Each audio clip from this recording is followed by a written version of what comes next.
By the time I'm done, you will know that the lifestyle choices you make are far more powerful than any pill I could ever prescribe.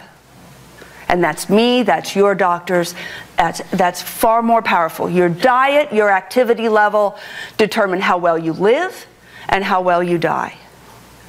And those are your take-home points for tonight. The reason I care is because this is how bad it is, all the way around. Heart disease, high blood pressure, diabetes, you wrap those three together, it's going to lead to death in 7 out of 10 of us. They eat up about 70% of our healthcare budget. Yet they're all treatable and in some cases cured with the right exercise program. Arthritic pain cripples about, what, 23 million Americans? But the people who hurt from arthritis are the ones that have weak muscles and that they don't have the strong muscles to support the joints. So again, exercise can actually control the pain of arthritis. Low back pain, 50 to 100 million Americans have pain. The bottom line, if you look at all of these, whether it's heart disease, high blood pressure, diabetes, osteoporosis, chronic low back pain, or arthritis, they are all impacted by exercise. That's what I care about.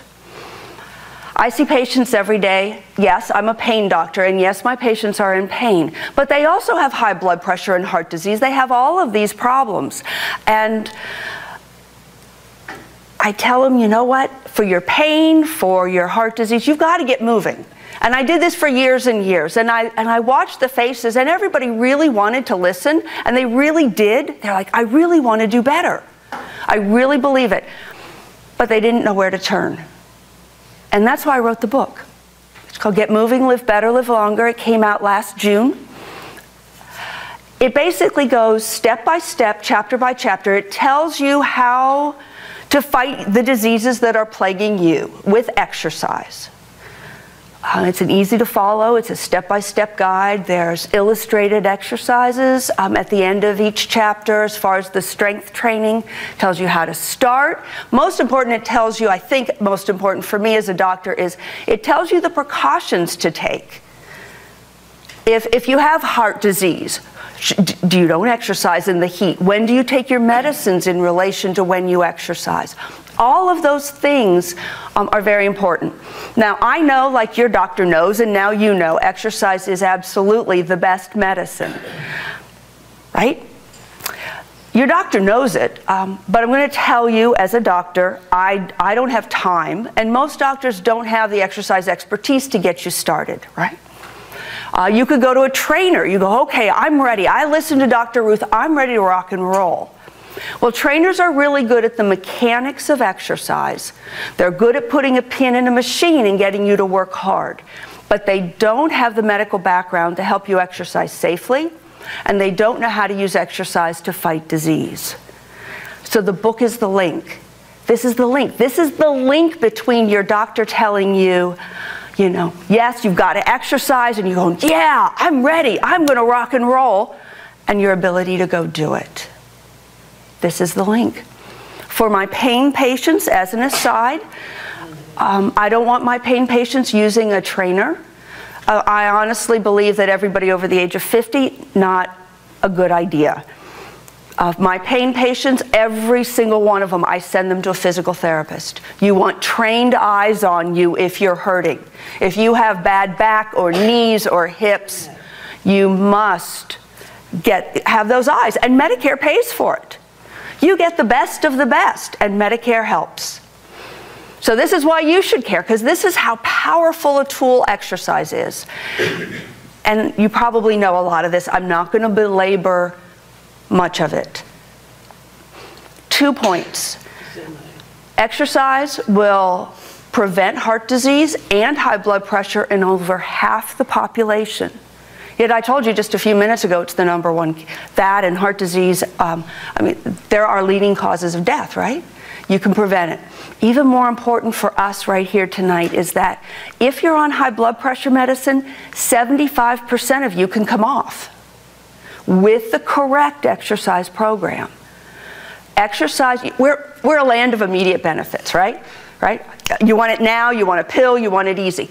Exercise, the very first exercise session will lower your blood pressure for 22 hours. The worse your blood pressure is, the worse control you're in, the better, the lower it goes, the better the results. So for me, I have a pretty decent blood pressure.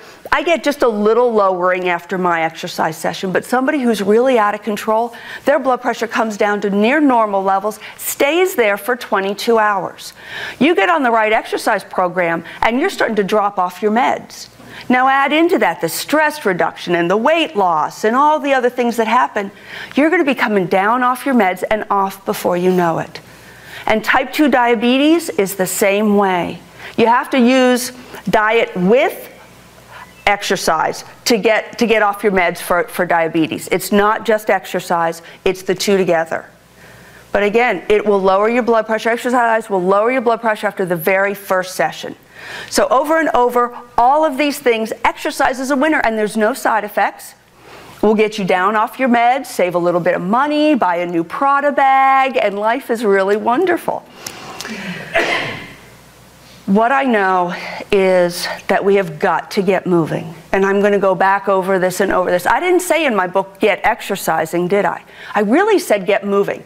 And that was pretty much the end of my exercise rah-rah. We're going to kind of shift focus a little bit now.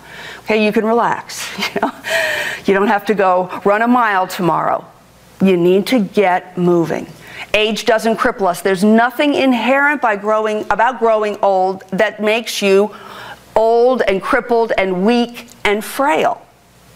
It seems to happen, but it's not an aging phenomenon. It's not a natural event, okay?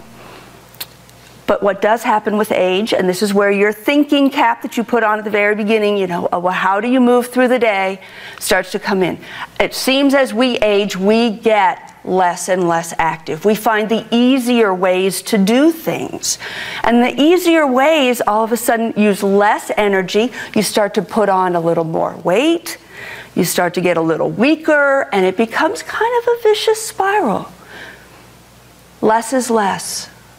The less you move, the less you'll be able to move. And I can tell you as a pain doctor, the less you move, the more pain and the worse your disease will be. But more is more. And even starting tonight, starting tomorrow, the little bit of things that you do to start to add movement back into your life, start to open up the doors again. You sleep better. Your pain is better controlled. You have more stamina, more strength. And you know all the la-la-las that they say about moving and exercise. They're all really true. And honestly, it's as simple as a 10-minute walk.